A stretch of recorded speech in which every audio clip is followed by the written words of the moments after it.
I never thought I'd be the guy who'd actually pack his wife's bags and tell her to leave. But here we are, and honestly, I should have done it way sooner. It started about 8 months into our marriage. These little comments she'd make about my best friend Max. Nothing crazy at first, just weird little observations like how tall he was or how his job was more exciting than mine. But then it got worse, way worse. She started saying it in front of people, at dinners, at birthday parties, at family gatherings. This running joke about how she'd totally leave me for Max if she ever got the chance, and everyone would laugh uncomfortably while I'd just sit there feeling like an idiot. The first time she said it was at my brother's barbecue. We were all standing around the grill, and she just casually dropped this comment about being gone in a heartbeat if Max ever asked. And everyone went quiet for like 3 seconds before somebody changed the subject. And I pulled her aside later asking what the hell that was about. And she just rolled her eyes and told me I was being too sensitive, that it was obviously a joke, that I needed to lighten up. But she kept doing it, over and over. At my parents' anniversary dinner, she told my mom how I was a great son, but Max was just on another level. And my mom's face went completely white. My dad actually put down his fork and stared at her, and she just laughed like it was the funniest thing in the world. Max himself was uncomfortable as hell.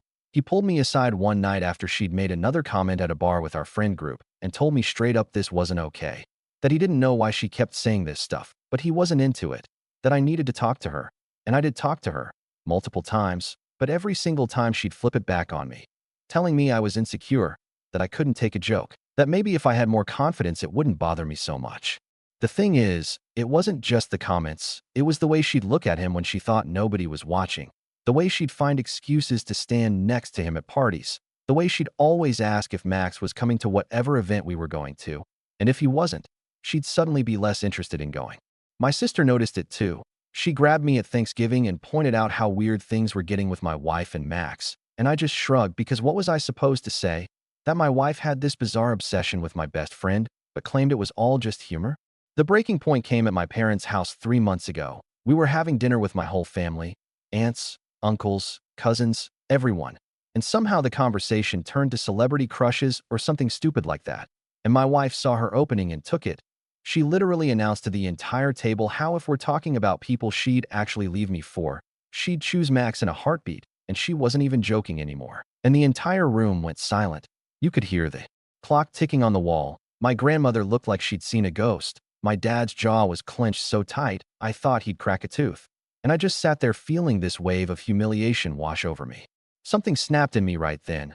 I stood up from the table, told her that if she wanted him so bad she should go get him because I was done with these jokes, and I walked out of the room, grabbed my keys, and drove home alone. She showed up an hour later acting like I was the one who'd ruined dinner, telling me I'd embarrassed her in front of my family. And that's when I told her we needed to talk seriously or this marriage was over.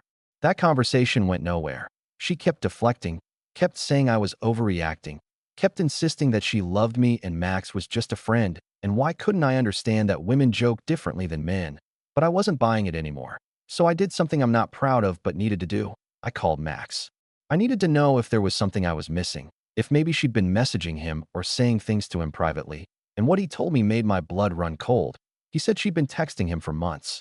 Nothing inappropriate exactly, but constant messages asking about his day, his work, his gym schedule, wanting to meet up for coffee without me there, showing up at his gym even though it was across town from where she worked, sitting near him and trying to start conversations. Max said he'd been ignoring most of it, giving short replies, making excuses not to meet up, but she kept pushing, and he didn't want to tell me because he thought maybe it would blow over. Maybe she was just being friendly, but now he realized it was way more than that. He admitted he thought she was actually obsessed with him and didn't know what to do about it. And hearing him say that out loud made everything click into place. All those jokes weren't jokes at all. They were her way of testing the waters, of normalizing this fantasy she'd built up in her head, of seeing if she could wear me down enough that I'd just accept it. And I was done, completely done. The next day, she came home from work and found me in our bedroom with her suitcase open on the bed. I was folding her clothes and putting them in systematically, not angry, not yelling, just calm and methodical, and she stood in the doorway asking what I was doing. I didn't even look up at her, just kept folding and told her she'd spent the last 8 months telling everyone who'd listen that she'd leave me for Max if she had the chance. So here was her chance. I was giving it to her, and she laughed. Actually laughed, said I was being dramatic and ridiculous, but I kept packing. She asked if I was serious, and I finally looked at her and told her I was dead serious. That if she wanted Max, she could go get Max because I wasn't standing in her way anymore. And her face changed, the smile dropped, and suddenly she was backtracking, saying she didn't actually mean any of it, that she loved me, that Max was just a friend. But I was already pulling out my phone and calling him. I put it on speaker, and when Max answered, I told him my wife was there and had something to tell him. And the silence on both ends was deafening. She was shaking her head frantically, but I just stared at her waiting. And Max asked what was going on, and I told him. I told him everything, how I was packing her bags, how she'd been saying for months she wanted him, how now she had her shot. Max's response was immediate and clear. He said he needed to say this with both of us hearing it, that he wasn't interested and never had been, that what she'd been doing was making him uncomfortable, that he valued our friendship, but this needed to stop, and I watched my wife's face crumble as her fantasy shattered in real time. I zipped up the suitcase, carried it to the front door, set it down in the hallway, and turned back to her. She was crying now, asking what I was doing, begging me to stop, but I just opened the door wide and told her there was her bag. There was the door.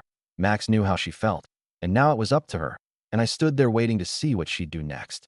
She didn't leave that night. She stood there in the doorway crying and begging me to close the door, saying she'd made a mistake, that she never meant any of it. But I told her she could either leave or sleep on the couch because I was done sharing a bed with someone who'd spent months fantasizing about my best friend. She chose the couch, and the next morning I woke up to find her gone to work like nothing had happened, like we could just move on from this. But I knew better now. I knew this wasn't something you just move past. I called my sister that morning and told her everything. The comments, the texts to Max, the gym stalking, all of it. And she was silent for a long moment before telling me I needed to document everything. That if this was going to end in divorce, I needed proof of what had been happening. And that's when I realized how serious this had gotten. My sister came over that afternoon with her laptop, and we started making a list, every single comment my wife had made about Max that we could remember, every party, every dinner, every family gathering where she'd made these so-called jokes. And the list got long fast. We're talking 43 separate incidents that we could specifically remember with dates and witnesses. My sister created a spreadsheet, columns for date, location, what was said, who heard it. And as we filled it in, I felt sick looking at it all laid out like that, seeing the pattern, seeing how it had escalated from small comments to blatant declarations over the course of 8 months. But that was just the beginning. Max sent me screenshots of their text conversations, months worth of messages from her, some from early in the morning asking if he was awake, some late at night asking what he was doing, constant invitations to meet up for coffee or lunch, questions about his schedule, his hobbies, his relationship status. There were messages where she'd sent him photos of herself, nothing inappropriate but clearly fishing for compliments, gym selfies, new outfits, asking for his opinion, and Max's responses were always short and polite, but she never took the hint. My sister added all of this to the documentation, screenshot by screenshot, message by message, and we realized this had been going on for 4 months. For months of her actively pursuing my best friend, while coming home to me every night and acting like everything was normal. The worst part came when I decided to look through her stuff. I felt like a crazy person doing it, but I needed to know how deep this went. And in her nightstand drawer under some old magazines, I found a notebook, and when I opened it, my stomach dropped. She'd written out Max's schedule, his gym times, his work address, the coffee shop he went to in the mornings, the route he took on his evening runs. She'd been tracking him like some kind of stalker, planning her day around being in the same places as him. And there were notes in the margins about what he was wearing, who he was with, whether he seemed happy or stressed. I took photos of every page with my phone, my hands shaking the whole time, and sent them to my sister, who responded with a single word: lawyer. I found a divorce attorney that week, a guy my sister's friend had used, and when I sat down in his office and showed him everything, the spreadsheet, the texts, the notebook, he leaned back in his chair and told me this was one of the clearer cases of obsessive behavior he'd seen, that while it wasn't technically illegal unless Max wanted to press charges for stalking, it was absolutely grounds for divorce and would likely mean she'd get nothing in the settlement. I opened a separate bank account that day and started moving money, not everything, just half of what we had saved, making sure I had access to funds she couldn't freeze or drain. I stopped wearing my wedding ring, stopped sleeping in our bedroom entirely, moved my stuff into the spare room, and started treating her like a roommate I couldn't stand rather than my wife. She noticed immediately, kept trying to talk to me, to fix things, to explain that she'd just been confused and going through something, and didn't know why she'd done any of it. But I was past the point of caring about her excuses. I just wanted out.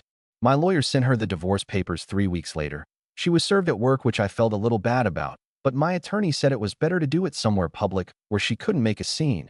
And apparently he was right, because she came home that evening completely unhinged. I'd changed the locks the day before on my lawyer's advice, and when she couldn't get her key to work, she started pounding on the door, yelling at me to let her in, that this was her apartment too, that I couldn't just lock her out. I opened the door with the chain still on and told her she could collect her things, but she wasn't staying here anymore, that she could go to her parents' place or get a hotel, but she was done living with me. And she tried to force her way in, actually threw her shoulder against the door hard enough to break the chain, and I had to physically push her back into the hallway. My neighbor across the hall opened his door to see what was happening, and I asked him to call the building manager, and my wife finally backed off, standing there in the hallway crying and screaming that I was ruining everything, that I was throwing away our marriage over nothing. But all I could think about was that notebook with Max's schedule written in her handwriting. Her mother called me the next day, told me I was being cruel and unreasonable, that marriages go through rough patches and her daughter had made some mistakes, but that didn't mean we should divorce, that girls sometimes joke around in ways that seem inappropriate but don't mean anything serious. I told her about the notebook, about the 4 months of messages, about showing up at Max's gym across town, and there was silence on the line before she said she'd talk to her daughter and hung up. Her father called an hour later, his tone completely different, apologizing for his daughter's behavior, saying he'd seen the warning signs but hadn't wanted to believe his kid could act like that, asking if there was any way to make this right. And I appreciated his honesty, but told him no, this was too far gone. The mediation hearing was scheduled for 2 months out, and in that time my wife tried everything to get me to change my mind, showing up at my work, sending me long emails about how sorry she was, leaving gifts outside the apartment door, but I documented all of it, forwarded the emails to my lawyer, took photos of the gifts with timestamps, because I knew she'd try to paint herself as the victim when we got to court. When we finally sat down for mediation with both our lawyers present, mine laid out everything: the spreadsheet, the texts, the notebook photos, the witness statements from family members and friends who'd heard her comments, and I watched her attorney's face change as he realized what he was dealing with. My wife was crying, saying she'd just wanted attention, that she'd felt ignored in our marriage, that she'd never actually intended to do anything with Max. But my lawyer cut her off and pointed out that intent didn't matter when you'd been stalking someone for 4 months and publicly humiliating your spouse. Her lawyer asked for a recess to speak with her privately, and when they came back 20 minutes later, he told us she was willing to sign an uncontested divorce, no alimony, split of assets down the middle, clean break. My lawyer and I stepped out to discuss it. He said this was the best outcome we could hope for without dragging it through court for another year. And I agreed. I just wanted it over. We went back in, papers were drawn up right there, and she signed everything with shaking hands. Wouldn't even look at me the whole time. And when it was done, she stood up and told me I'd destroyed our marriage, that I'd given up on us, that someday I'd regret pushing her away. And then she walked out with her lawyer, and I sat there feeling nothing but relief that it was finally over. The divorce was finalized 3 months after the mediation, 3 months of waiting for paperwork to process and courts to stamp everything official. And the day I got the final decree in the mail, I sat in my apartment staring at it for a long time, not feeling sad or angry, just exhausted and relieved that it was actually over. My sister came over that evening with takeout, and we celebrated quietly. No big party, just the two of us eating Chinese food on my couch and watching terrible movies. And she told me she was proud of me for getting out, for not letting myself be manipulated into staying. And that meant more to me than she probably knew. The first few weeks after everything was finalized were weird. I kept expecting to feel something dramatic, some big emotional breakdown or surge of regret. But mostly I just felt lighter, like I'd been carrying around this massive weight for months and had finally set it down. I started going to therapy, something my sister had been pushing me to do since the mediation, and my therapist helped me work through a lot of the damage my ex-wife's behavior had done, the constant gaslighting, the way she'd made me feel crazy for being upset about her comments, the erosion of my self-worth over those 8 months of marriage. It was slow work, but I was getting better, sleeping better, not constantly on edge waiting for the next humiliating joke at my expense. I started reconnecting with friends I'd let drift away during my marriage. People my ex-wife had always criticized or made excuses for why we couldn't hang out with them, and I realized how much I'd isolated myself trying to keep her happy. My buddy Jake, who I hadn't seen in over a year, invited me to a poker night, and I went. And it felt amazing to just sit around with guys who weren't judging me or making me feel like I was somehow deficient, just playing cards and talking about normal stuff. I started going to the gym more regularly. Not Max's gym because that felt weird after everything, but a place closer to my apartment, and I got into a routine that felt good, felt like I was building something for myself instead of just existing in someone else's story. Work got better too.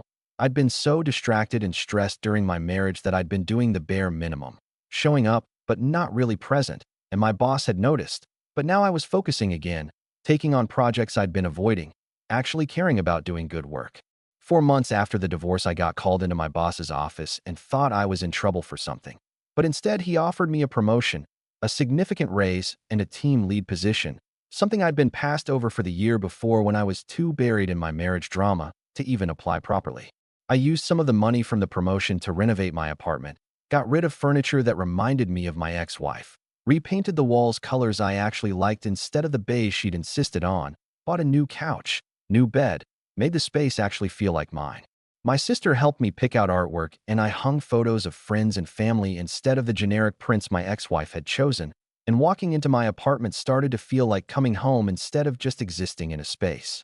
6 months after the divorce, I took a trip, something I'd been planning to do with my ex-wife before everything fell apart. But I went alone instead, flew out to Colorado, and spent a week hiking and just being in nature. No phone service half the time, no social media, just me and the mountains and the silence. It was the first time in over a year that I felt completely at peace. No anxiety about what comment might be waiting for me when I got back. No dread about the next family gathering, just freedom. Max and I stayed close through all of this, closer actually than we'd been before, because now there was no weird tension hovering over our friendship, and he'd started dating someone seriously, a woman he'd met at his gym who was nothing like my ex-wife, confident and direct and not playing any games. Max brought her to meet me about 7 months after my divorce was finalized, and we all went out for dinner. And it was easy and comfortable and normal, and I realized this was what healthy relationships were supposed to look like. People who communicated clearly and didn't weaponize jokes to tear each other down. His girlfriend told me she'd heard the whole story from Max and thought I'd handled it better than most people would have, and I appreciated that. Appreciated that she didn't tiptoe around what had happened or try to pretend it wasn't weird. But the real kicker came about 8 months after the divorce. Max texted me one evening asking if I was home and could he come over, said it was important, and I told him yeah, and he showed up 20 minutes later with his laptop looking uncomfortable. He sat down and told me my ex-wife had started messaging him again, that at first it was just a friend request on social media which he'd ignored, but then she'd found his number somehow, probably still had it saved from before, and started texting him. Max showed me the messages and my blood ran cold reading them. She was telling him that now they were both single, now there was nothing stopping them from trying, that she'd always felt this connection with him, that maybe the divorce was meant to happen so they could finally be together. She'd sent these messages over the course of 2 weeks, escalating from casual check-ins to basically propositioning him, asking him to meet her for drinks, telling him she'd been thinking about him constantly, that she knew he must have felt something too all those times they'd talked. Max said he hadn't responded to any of them, had been ignoring her completely, but wanted me to know in case she tried to spin some story later, wanted me to have the screenshots as proof that her obsession hadn't ended with our divorce. It had just been waiting for what she thought was the right moment. I thanked Max for telling me and saved all the screenshots, not because I thought I'd need them legally, but because I wanted the validation that I'd made the right choice, that her behavior hadn't been about our marriage being broken or her feeling neglected like she'd claimed in mediation. It had always been about Max, about this fantasy she'd built up in her head. Max asked if he should block her or respond telling her to stop, and I told him to block her, that engaging with her at all would just encourage her to keep trying. He did it right there, blocked her on everything, and told me if she showed up at his gym or his work he'd document it and file a restraining order if needed, and I appreciated that he was taking it seriously, that he understood this wasn't just awkward, it was genuinely concerning behavior. I blocked my ex-wife on everything that night too, realized I'd never actually done that after the divorce, had just stopped checking her profiles and assumed she'd moved on, but clearly she hadn't. Clearly she was still living in whatever delusional reality she'd created where Max was going to suddenly want her. My therapist and I talked about it in our next session, about how validating it was to have concrete proof that I'd been right all along, that her jokes had never been jokes, They'd been declarations of intent that she'd dressed up as humor so she could deny them when confronted. My therapist told me something that stuck with me. Said that people who truly respect their partners don't spend months publicly fantasizing about leaving them. That jokes are supposed to bring people together, not tear them down. And that my ex-wife's behavior had been a form of emotional manipulation designed to make me accept progressively worse treatment. I left that session feeling like I'd finally closed the door completely on that chapter of my life. Like I had permission to stop wondering if maybe I'd overreacted or been too harsh. Because no, I'd done exactly what I needed to do to protect myself. Now I'm a year out from when I packed her bags, 10 months past the finalized divorce, and my life looks completely different in the best way possible. I've got my apartment exactly how I want it, a job I'm actually good at and getting recognized for, friends I see regularly, a relationship with my family that isn't constantly strained by someone else's drama, and genuine peace for the first time in years. I'm not dating yet. Not really interested in jumping into anything when I'm still processing and healing, but I'm not closed off to it either. Just taking things slow and focusing on building a life I actually want to live. My sister jokes that I dodged a bullet, but honestly, it was more like dodging a whole firing squad. Because if I'd stayed, I'd still be dealing with her obsession with Max, still defending myself against accusations that I was too sensitive, still having my reality questioned every time I called out her inappropriate behavior. I see posts sometimes on social media from mutual friends, and apparently my ex-wife has moved to a different city, new job, new apartment, and I hope for her sake she's getting help and working on whatever was driving that behavior. But mostly I just don't think about her anymore. She's become this weird chapter in my past that happened to someone who feels like a different person than who I am now. The biggest lesson I learned from all of this is that when someone tells you who they are, believe them the first time. Because my ex-wife spent 8 months telling me through her so-called jokes that she didn't value our marriage and was fantasizing about someone else. And I spent 8 months making excuses for her and hoping she'd change. And if I could go back, I'd pack those bags after the very first comment and save myself months of misery. But I can't go back. I can only move forward.